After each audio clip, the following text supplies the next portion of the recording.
안녕하세요. 저는 결혼하고 4년도 안 돼요. 시어머니를 모시고 보살피며 살고 있는 30 중반 여성입니다. 지금은 도대체 왜 그랬는지 모르겠지만 전 남편과 7년의 연애 끝에 20대 후반이 되어 결혼했습니다. 거의 어른이 되고 난 후 저의 인생의 대부분을 남편과 함께 보낸 것이었죠. 저는 남편을 저희 친오빠의 소개로 알게 되었어요. 오빠가 저한테 남편과 사귀어보라며 소개를 시켜준 것이 아니라 그냥 뭐하고 있나 전화를 했더니 자기 친구들이랑 술 마시고 있다길래 따라 나갔다가 우연히 보게 된 것이었어요. 그 자리에는 오빠의 남자친구들뿐만 아니라 제가 평소에 잘 따르고 같이 친하게 지내던 언니들도 2명 있어서 정말 아무 부담 없이 그냥 집에서 입던 추리닝 차림으로 나갔었죠. 그런데 무슨 이유인지 제 맞은편에 앉아 있었던 남편은 그렇게 꾸질꾸질한 제 모습에 반했다고 해요. 술자리에서는 술만 마시고 옆에 언니들이랑 오랜만에 만나 수다를 떠느라고 제대로 보질 못했는데 나중에 친오빠 말에 의하면 남편은 그때부터 술을 마시다 말고 절 쳐다보고 또 얘기를 하다가도 제 눈은 그렇게 쳐다보지 못했다 하더라고요. 눈치가 더럽게 꽝이었던 저는 그냥 숫기가 없는 남자인가 보다 싶어서 별 관심도 없었는데 남편은 그러고 나서 일주일 정도가 지난 후에 저한테 직접 전화를 했습니다. 정식으로 사귀고 싶다고 말을 하기 위해서 말이죠. 그 일주일 동안 저희 오빠한테도 욕도 엄청 얻어먹고 그래서 고민 꽤나 많이 했다더군요.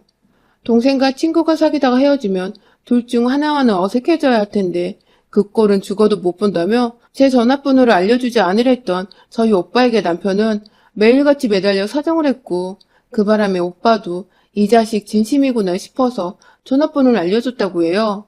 아무튼 그렇게 저한테 정성을 주고 진심이었던 이 남자, 연애를 할 적에도 그 마음이 고스란히 행동에 담기곤 했었어요. 제가 술을 좀 잘 마시는 편이라 어디 술자리를 나가면 거의 남자들과 대등할 정도로 마시곤 했거든요. 그런데 남편은 그게 건강도 걱정되고 저한테 무슨 일이 일어날까봐 싫다면서 늘 친구들과의 모임에도 마중을 나오고 나중에 졸업하고 취업을 해서 잦은 회식 자리가 생겼을 때에도 꼭 저를 마중 나오곤 했어요. 시간이 밤늦게건 새벽이건 상관없고 절 데리러 오고 또 그 와중에 제 주변 사람들이 자신 때문에 괜히 불편해할까봐 늘 멀찌감치 떨어져서 절 지켜보다가 사람들이 사라지고 나면 절 택시에 태워서 집까지 발해대 주곤 했죠. 그러다 보니 저도 어느 순간 변하게 되더라고요. 절 걱정해줄 사람이 있다는 걸 아니까 그 사람한테 미안해서라도 술을 작작 마시게 되었고 웬만하면 친구들과의 만남도 줄이면서 이 남자한테 올인하다시피 신경을 썼고요. 제가 비록 알코올 중독자는 아니었어도 그 나이 애들이 매일 밤 밤늦게 들어오고 술 마시며 노는 걸 남편과 마찬가지로 불안해하고 또 싫어했던 저희 오빠도 제가 점점 철든 사람 마냥 변해가는 모습이 만족스러웠던지 저희 남편과 저의 교제를 저보다 더 환영하기 시작했어요. 그렇게 자연스레 오빠는 결혼 얘기가 나오기도 전이었는데 남편을 불러 가족들 모임에서 같이 시간을 보내게 한다거나 셋이서 간간히 한 동네에서 모여 편의점 맥주를 까던 안주만 먹으며 수다를 떨던 자주 함께 시간을 보냈습니다. 이미 저희 가족에게는 또 다른 아들이나 다름이 없었고 저에게는 친오빠 다음으로 아니 어쩌면 친오빠보다도 더 오로지 내 편이 되어줄 수 있는 진짜 내 사람이라는 생각이 들었어요. 상황이 이러하니 그 후 조금씩 남편도 자연스레 저를 시댁으로 불러들였어요. 결혼 전에는 제가 혹여나 부담스러워할까봐 별로 내색을 안 하더니 결혼을 하기로 결심하고 식을 올리기까지 그 10개월 동안은 정말 무심하게도 절 불러내더군요. 처음엔 그간 부모님에게 잘했던 남편을 생각해서 저도 시부모님께 정말 딸처럼 아양 떨고 이쁨 받으려고 선물도 많이 사다 드리면서 정성을 쏟았습니다. 남편이 옆에서 애 술 그만 마시게 하라며 미리 언지를 드렸는데도 자꾸만 주는 시아버지의 술도 정말 잘 받아 마셨죠. 아버님은 술 잘 마시는 며느리가 들어온다며 좋아를 하셨고 그럴 때마다 옆에서 시어머님은 그닥 동요하진 않으셨지만 잘 마신다며 웃어주셨고요. 하지만 저는 새삼 눈치를 채기 시작했죠. 자꾸만 시댁 식구들을 마주해 보다 보니 이 집안이 보통 집안과는 사뭇 다른 집이라는 걸 새삼 깨달았거든요. 군기 바짝 잡기에 바쁜 가부장적인 시아버님의 옆에서 제대로 웃지도 못하고 지금이 조선시대인지 먼 고려시대인지도 모르겠는 지조를 지키시며 여자는 여성스러운 것을 강조하시는 시어머니. 저한테 술 잘 마신다고 웃음 지어 보이시던 것도 다 인위적이고 거짓이란 걸 사람 좀 잘 파악하는 사람이라면 단번에 알 수 있는 대목이었습니다. 뭔가 내가 진짜 이런 집안에 결혼해야 하나 싶어서 고민이 되던 때에 남편은 귀신같이 그런 저를 캐치하고는 결혼식이 다가와 혼란스러운 거라며 애써 달래주었고 저는 몇 번이고 남편에게 약속을 받아냈죠. 절대로 가부장적이고 윽박을 지르거나 날 종부리듯 하는 그런 남편이 되지 말라고. 난 그럼 100번이고 더 당신과 이혼을 할 거라며 못을 박아두었습니다. 그렇게 저희는 어찌저찌 식을 올렸어요. 정말 제가 결혼 준비로 민감해서 지난 몇 달간 시댁에 대한 스트레스를 받았던 것 같다며 애써 스스로를 달래면서 식장에 들어갔죠. 손님들이 인사하고 맞이하기에 너무 바빠서 정말 정신없이 식을 치르고 신혼여행까지도 무사히 잘 다녀왔습니다. 돌아와서도 남편이 10에 6, 제가 4 정도로 마련한 신혼집에서 예쁘게 새살림을 시작했죠. 둘 다 직장을 다니는지라 여행 후 한국에 돌아오자마자 곧장 출근을 해야 해서 다소 정신없이 첫 2주 정도가 흘렀던 것 같아요.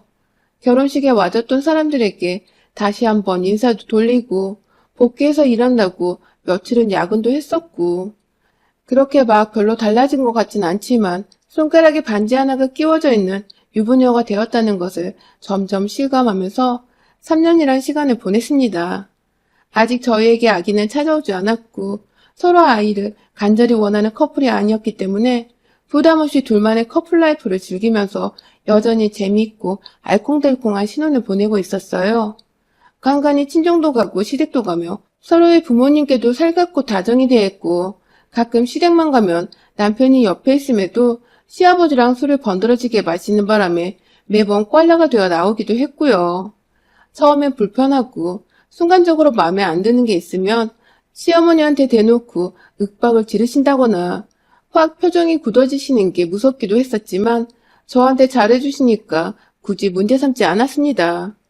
시어머니는 그냥 좀 뻘쭘하시겠다 싶어서 일부러 신경 안 쓰는 듯 하면서 더 모른 척하고 무심한 척 했죠. 이런 건 아랫사람이 관심 주면 더 창피하니까요. 그런데 그렇게 잘 지내오는 듯 했는데 결혼하고 4년이 다 되어가던 중 갑자기 아무 지병도 없으셨던 시아버지가 심근경색으로 돌아가셨어요. 바로 어제까지만 해도 옆에 있었던 사람이 이상 징후도 없이 그냥 쓰러져 세상을 떠나버리신 것입니다. 정말 집안에 난리가 났었어요. 시어머님은 지금 나이가 몇인데 벌써 세상을 뜨냐며 장례 치르는 내내 우울해 있으셨다가 헛웃음을 지으셨다가 또 통곡을 하시기도 하셨고 하나였던 외동아들인 저희 남편의 슬픔도 말할 것이 없었고요. 저희 할머니 돌아가시고 난 후 저도 처음 치러보는 상인지라 정신이 없었습니다. 뭔가 저와 앞으로도 함께 술 마시며 잘 지내볼 수 있을 것 같았던 시아버지가 갑자기 사라지셨다고 생각을 하니 마음이 너무 무겁고 먹먹하고 남편보다 못하겠지만 며느리 된 저희 심정도 참 슬펐습니다. 그런데 슬퍼할 겨를도 없이 다음 문제가 생겼어요. 친근하진 못하더라도 잘 지내고 있는 줄 알았던 시어머님이 생판 남처럼 변하신 겁니다. 장례가 다 끝나고 시댁으로 어머님과 함께 갔는데 어머님은 그냥 혼자 쉬고 싶다면서 저희를 금방 돌려보내셨어요. 저희도 혼자 계시는 게 좋을 것 같아서 별 생각 없이 집으로 돌아왔는데 다음날 둘 다 퇴근을 하고서 함께 저녁이라도 먹으려고 시댁에 가니 집이 싹 바뀌어버린 것이었습니다. 아버님은 애초에 없었던 사람인 것처럼 집안에 장례 치르고 남아있던 몇 가지 아버님의 흔적들은 싸그리 집 밖 쓰레기통에 버려져 있었고 하다못해 저희가 결혼하고 다 같이 찍었던 가족사진까지 어머님은 뭐가 보기 불편하셨는지 그 위를 하필 또 시뻘건 천으로 덮어놓으셨어요. 뭔가 심적인 변화가 있는 걸 단번에 파악을 했는데 뭔지 모르겠어서 혼란스럽던 때 시어머니의 저를 대하는 태도도 달라졌어요. 그냥 다 짜증나서 혼자 있고 싶다던 시어머니는 이상하게 그 와중에 아들은 챙기고 싶으신지 저를 딱 지목하며 넌 그냥 집에 가라는 말을 던지셨고 전 영문도 모른 채 그냥 시어머니가 걱정된다며 남편을 남겨두고 혼자 택시를 타고 집에 왔죠. 그 후로도 시어머님은 애써 반가운 척 챙겨주는 척 하지 말고 그냥 집에 있으라며 제 전화도 시큰둥하게 받으셨고 꼭 그럴 때면 남편하고는 무슨 대화를 나눴던 건지 남편은 혼자 시댁에 들렸다가 가겠다며 늦게 집에 들어오곤 했죠. 왠지 저를 피하고 계시는 것만 같은 시어머니께 왜 그러시냐고 물어도 보고 싶었지만 아버님이 돌아가시고 나누니까 아직 마음의 정리가 안 되셔서 자신만 보고 싶은 거겠지 하며 이해하려고 노력하며 넘겼습니다. 하지만 불편한 시간을 이어가던 어느 날 남편이 퇴근한 저를 불러앉히고는 그러더군요. 어머님과 합가를 하고 싶다고 말입니다. 저한테 양해를 구하거나 동의를 구하는 것도 아닌 그냥 자기가 합가하고 싶으니 그런 줄 알라며 통보하는 말투로 전하는 남편의 태도에 불같이 화가 났어요. 우리가 같이 사는 집인데 그런 걸 상의도 없이 혼자 틱 던지듯 말을 하면 내가 뭐가 되냐면서 어른 모시고 사는 게 쉬운 일인 줄 아냐고 몇 마디를 던지니 남편은 그런 저를 인간만도 못한 동물 취급을 하듯 경멸하는 눈빛으로 바라보더라고요.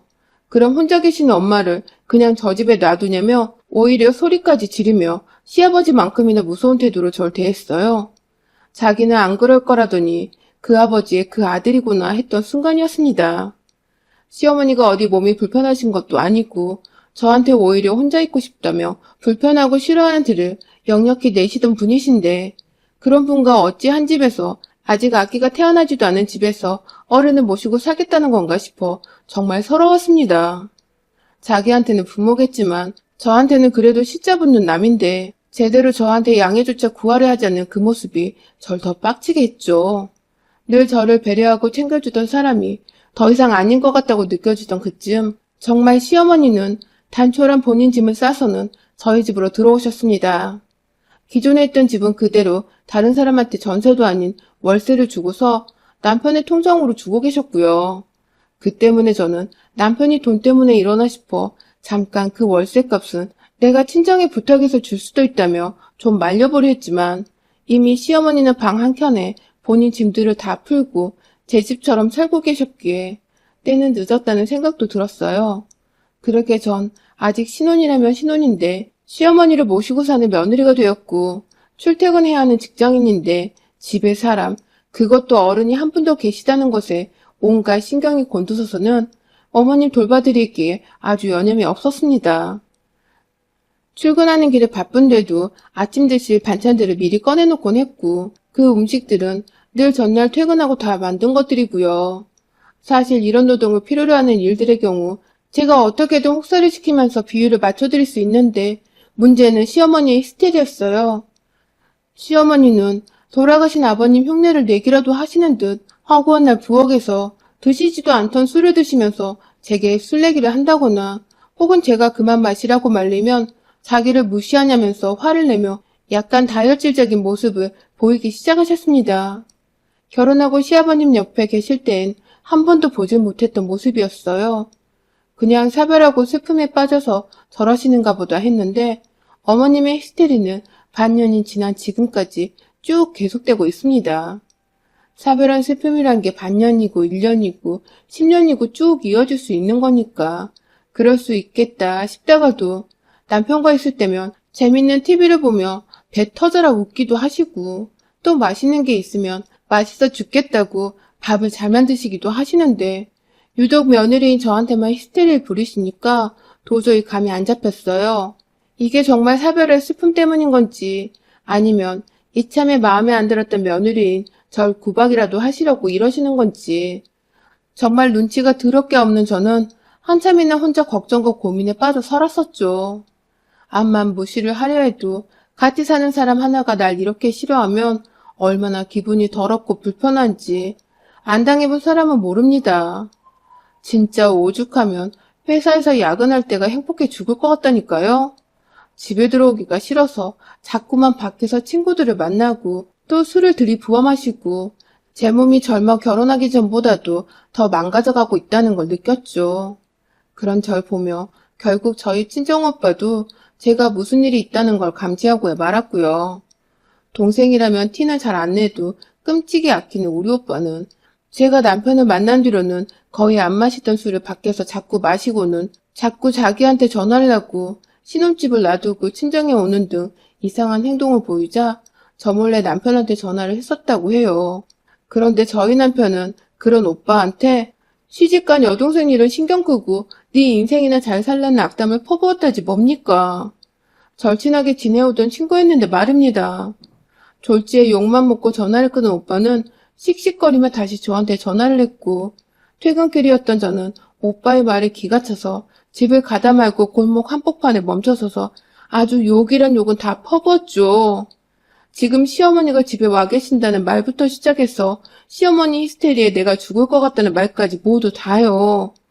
걱정할까봐 친정 식구들한테는 말을 안 하고 있었는데 그걸 이제야 한 친정오빠는 저 대신 더 화가 나서는 이 새끼 죽이겠다는 욕을 하며 남편을 당장 만나려 했지만 겨우겨우 진정을 시켰습니다. 그렇게 대판 싸우고 나서 답은 고쳐지거나 아니면 보기 껄끄러우니 이혼을 하는 것뿐인데 저는 당장 남편과 이혼을 해서 이혼녀가 되고 싶은 마음도 없었고 잘만 하면 시어머니와 친해져서 문제를 고쳐볼 수 있지 않을까 하는 생각을 했거든요. 그렇게 또 일부러 친정오빠의 연락을 피한 채 어떻게든 나 혼자 상황을 개선해 보려고 몇 주 정도를 더 신혼집에서 어머니 뒷바라지를 해드리며 최대한 살가워지려 노력했습니다. 그런 제 모습을 보며 남편도 반성하면서 저한테 다시 고마워하고 미안해하던지 둘 중 하나는 느낄 줄 알았어요.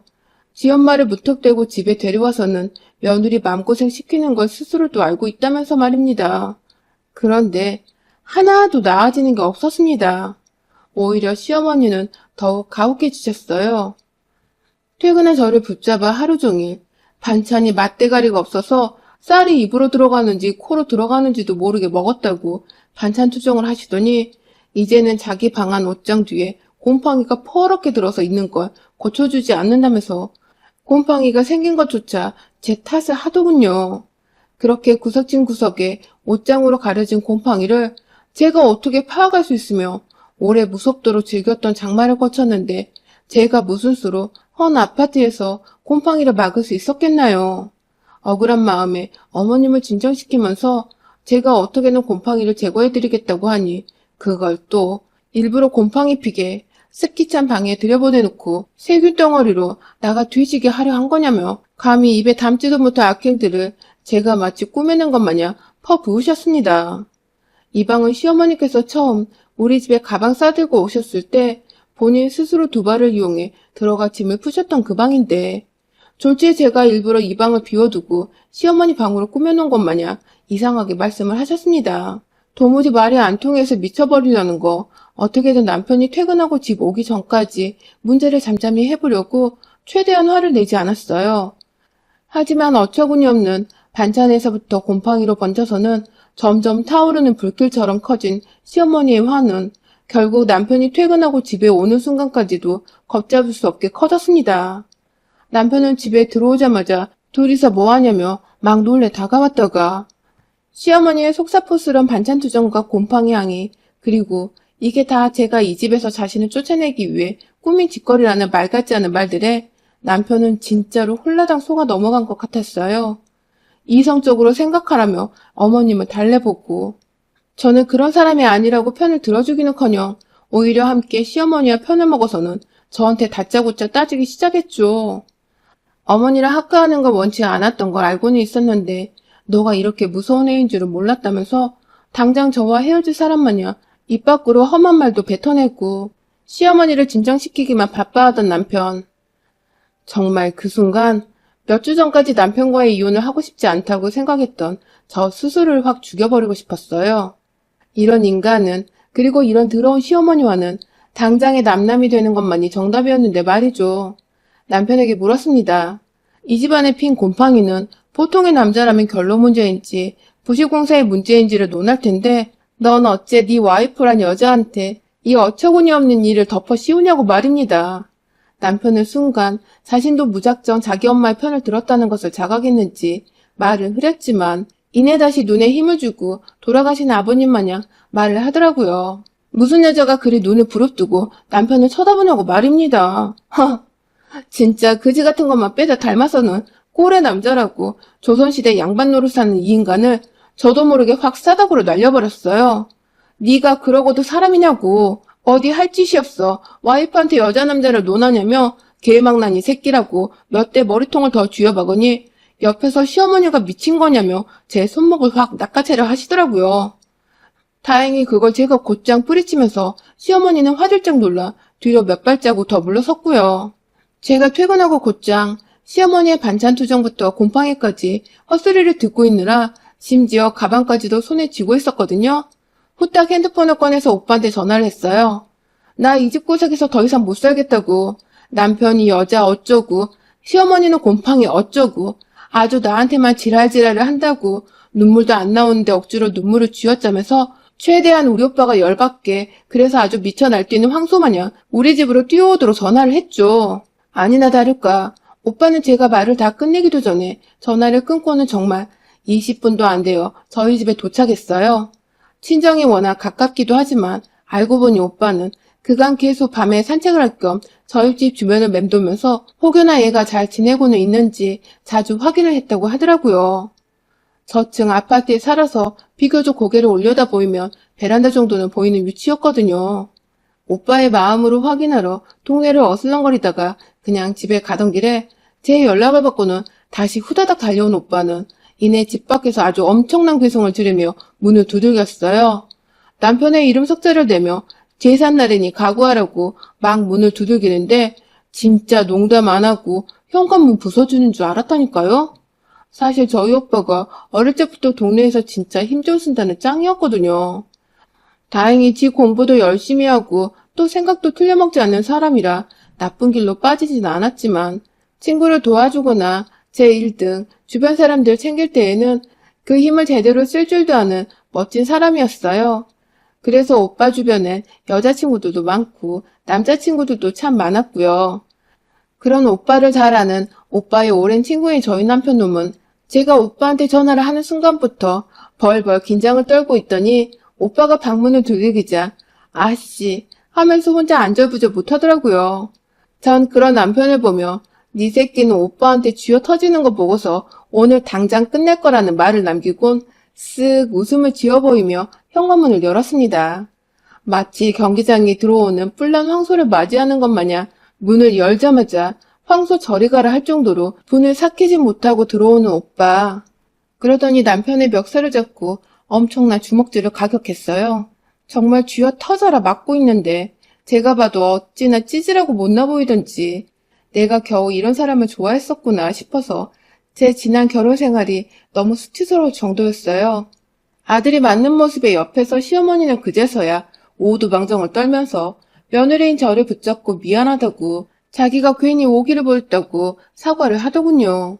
시아버지가 하도 저랑 술 마시고 좋다고 웃고 떠드는데 그 앞에서 자기한테는 여자를 운운하며 하도 기를 죽여왔던 게 늘 화가 나고 속상했다면서 그래서 시아버지 돌아가시고 나서는 오히려 저한테 화풀이를 하고 또 성질을 부리면서 시집살이를 시키고 싶으셨다는 것입니다.